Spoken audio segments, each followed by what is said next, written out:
I can promise you that I don't have that many slides, and because I'm aware that we're running a bit short of time, we'll see how we can get through this.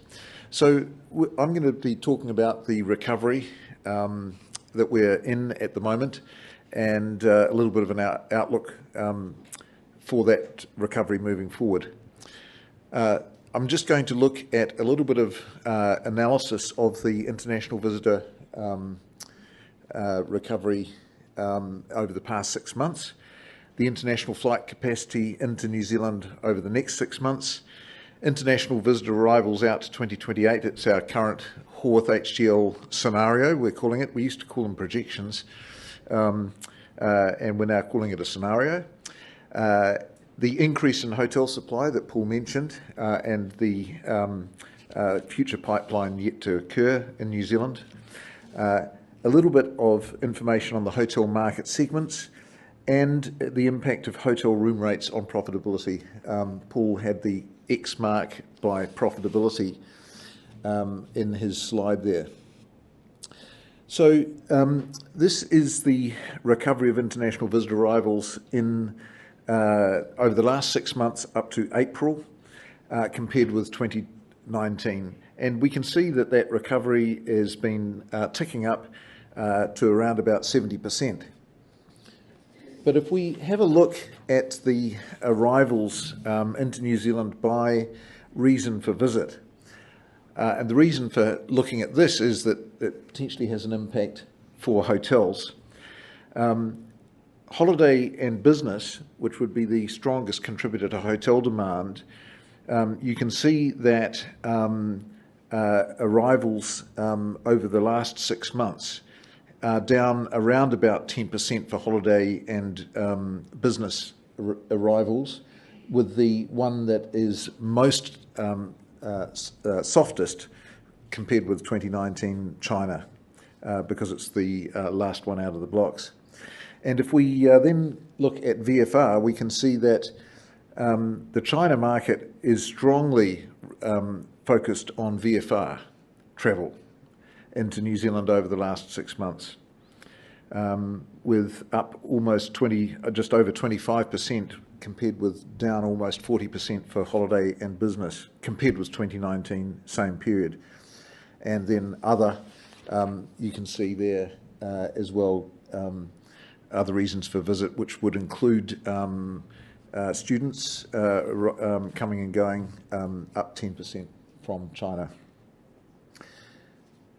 So when we compare those three reasons for visit, you can see the total, which is our just over 70% that we had on the first slide, but VFR is over 90% compared with 2019, but holiday and business is only back at 60%. So this will have a flow-through implication for hotel demand. In terms of the outlook over the next 6 months, in terms of information from Sabre for inbound flight capacity by major countries of origin versus 2019, we can see that there is a strong uptick expected in October and November and December from North America. There's, of course, the Qantas direct flights from New York to Auckland and then Sydney, but matching Air New Zealand's capacity, but significant seasonal increases for the coming high season from North America. That's a very strong positive. Australia is in the dark blue line, and you can see that it has been still trending below 2019 levels historically, and also expected still for that to be about 10% below 2019 levels over the next 6 months. And East Asia is the purple line at the bottom, and you can see that it is expected to actually be up to 30% below capacity. This is seat capacity that is in the system at the moment being booked, below 2019 levels. 2019, of course, was a strong year of growth from China. 2018 was a strong year of growth from China. 2019 leisure was a bit softer. Yeah. Adrian, somebody's calling? Okay, now I'm just going to have a look at the recovery scenario out to 2028 that I mentioned, Horwath HTL perspective. We've forecast the recovery scenarios 2 or 3 times over the past 3 years, back in 2020-21 when we first did it, and thinking about other perspectives and consensus view, the view was we might be recovered by 2025. Last year, it was looking a bit more positive than that. This year, we've revised again, and the outlook is more for 2025. And one of the reasons for that is the global economic situation. So we've got, firstly, holiday arrivals getting back to 2019 levels by almost the end of 2025, and then growing up to around about 115% of 2019 levels by 2028. After we get back to that 2019 level, that's a compound annual growth rate moving forward of around about 3 point something percent moving forward per annum. And that's on a high number of holiday visitors, of course. So VFR is starting from a stronger position, as we saw before, and then we expect the growth rate to taper off by comparison with the growth in leisure. Business, we think it's a longer track with business, international business travel softer than previously, and more use of technology, generally speaking, for meetings. And then that's the black line is the average. When it comes to leisure, of course, there's lots of competing destinations in the world that offer the spectacular landscapes that New Zealand offers. And one of our challenges has always been to broaden our tourism experience and offering in our unique Aotearoa New Zealand destination.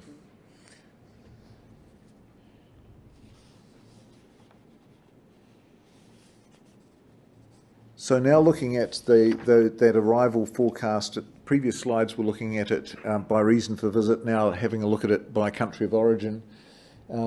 We're expecting Australia to be reasonably soft. Australia, if you look at the data, there's a few things. It's our largest visitor market, as we all know. Something like 25% of the so-called Australian arrivals are travelling on New Zealand passports. So they're not necessarily, a lot of them are New Zealanders who are living in Australia coming back home for business or for leisure or for visiting friends and family. Yes, Australia was first to come back, strongly VFR. But over the years, there's been some softness in the leisure arrivals from Australia, supported by strong trans-Tasman travel for VFR and business. China, yes, getting back to 2018 and 2019 levels. And this is, of course, the strong possibility for higher growth into the future years, but we're cautious about it. Yes, we only have less than 1% of China outbound, or that was the track record pre-COVID. But there's some challenges and headwinds in the Chinese economy, and we're just cautious about projecting too much growth from that market. Be nice to be proven wrong. And then, of course, we've got rest of the world, which includes emerging markets. And one of those emerging markets over this period of time that we suspect will be travelling more to New Zealand is India. So when you add all of those together, we get quite a reasonable growth and uptick past the 4 million and towards 4.5 million by 2028. The question always used to be pre-COVID, well, how fast are we going to get to 5 million? And as I said in our previous scenario, we had us getting to 5 million by about 2030, but this is just a little bit of a softer outlook. Let's look at the impact of the supply growth, which Paul mentioned. This is the growth of hotel supply since 2019. This is the whole of New Zealand, and it's at about 4,300 rooms that have been added. And you can see that the biggest contributor to that growth on the left-hand side, I don't know whether you can see the small writing at the back, but that says IHG. And there's been a big expansion of IHG hotel supply in New Zealand as a result of some pretty strenuous market development work over the past 5 to 10 years by IHG in New Zealand. The next one is independent, which is non-branded, and then the one after that is Wyndham, also very focused on development and expansion in New Zealand over the past 5 to 10 years, followed by Sedima, Accor, Quest, EVT, Hyatt, TFE, Hilton, Canmore, Hind and Swiss Bell. So that's stuff that has opened since 2019, and that is having an impact, isn't it, on occupancy, especially in Auckland and Queenstown. But it's been throughout the country, that supply growth.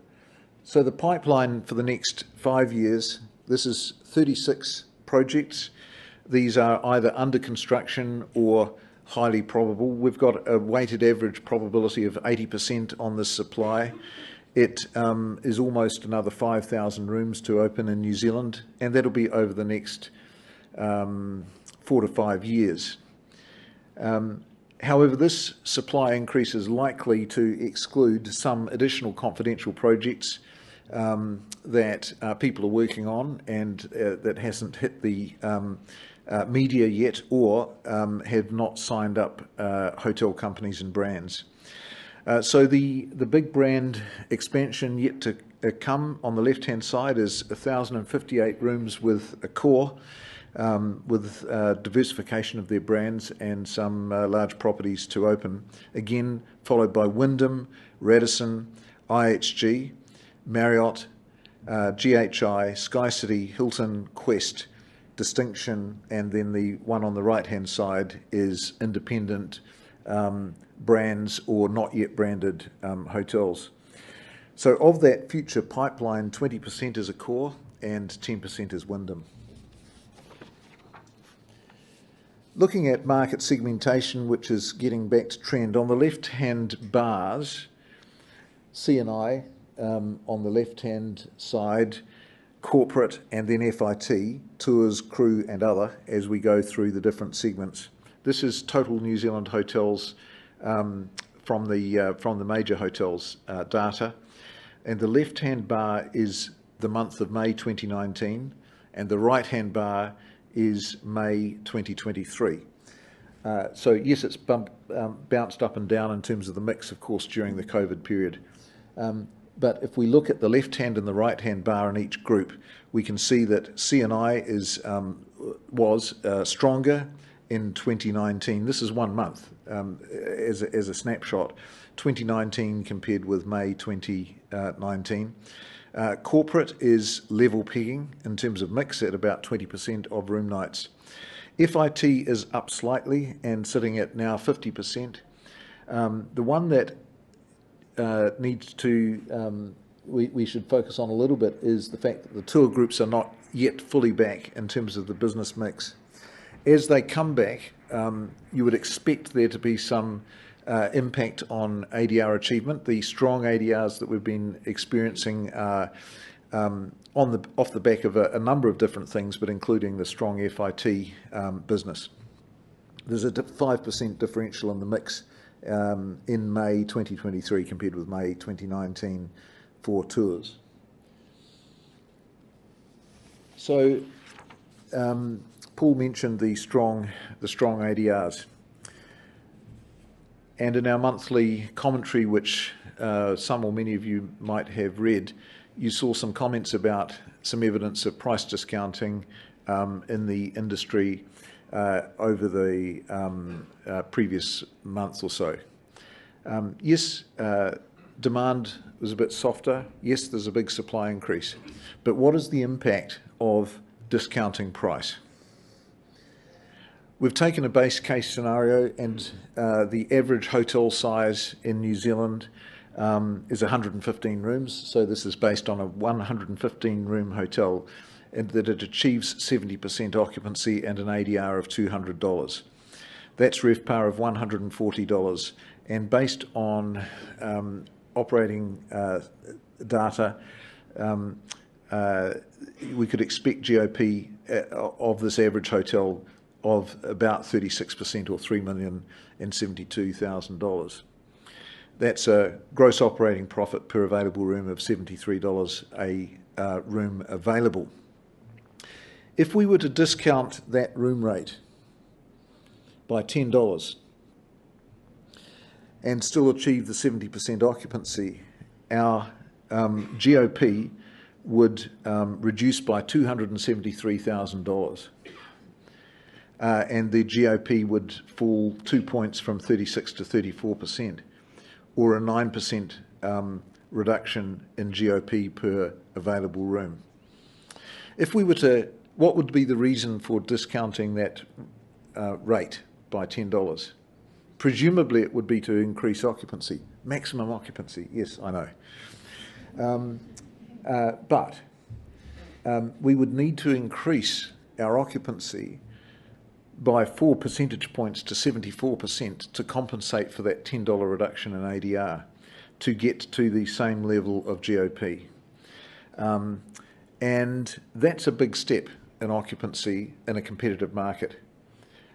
Is discounting your rate by $10 going to grow your annual occupancy by 4 percentage points in a competitive market? I would suggest that the chances of that are risky and unlikely, and therefore have the courage, and we've said it before, and yes, there's plenty of evidence that the room rates are strong, except when we get to a softer month and then the discounts start happening.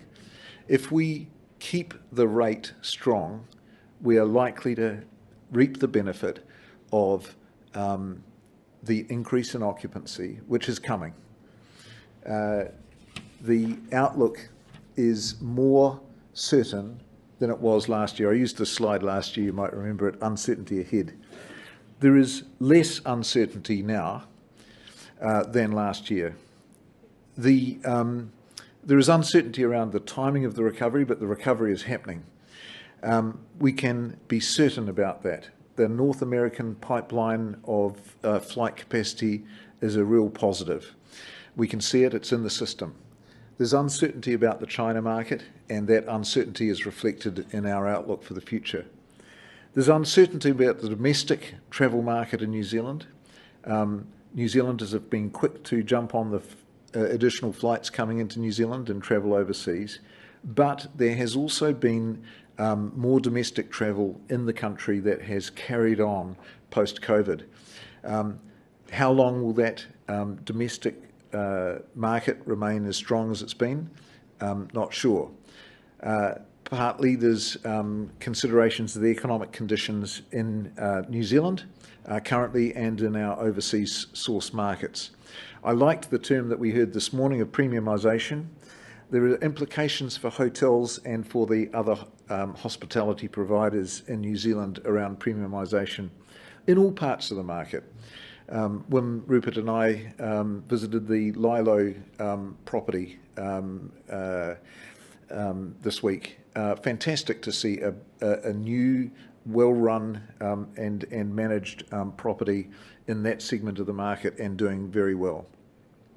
There is uncertainty about the future of the motel industry. By all accounts, the data is a bit confusing. There's a major impact from the emergency housing business of MSD, impacting on the motel industry. And I think the motel industry, not only in well-publicised locations such as Rotorua, but elsewhere, having detrimental impacts on total motel demand. That has been a benefit to the hotel industry, it appears, in quite a few locations that we've been analysing over the past few months throughout New Zealand. Having said that, there is total a reduction in total motel demand. Motel occupancies for the non-MSD business are high, and occupancy in the MSD business is high. So the moteliers are happy. Some of them are becoming very rich. And the hotel occupancies have been benefiting in several locations based on our analysis. But it's a slightly murky picture and difficult to absolutely nail down. Future outlook, questions to do with workforce planning and remuneration and staff housing, in particular, as we know, in Queenstown. And the big, perhaps, elephant in the room, the future of the impact of the carbon footprint of travel on our visitor industry and the issues of climate change. So, yes, there's some uncertainties in the future outlook, but the recovery is here. It's going well. It's got a way to go, but to get back to 2019 levels. And then in the future, it's a question of that future track record up towards the 5 million visitors and the timing of that. Okay, Adrian.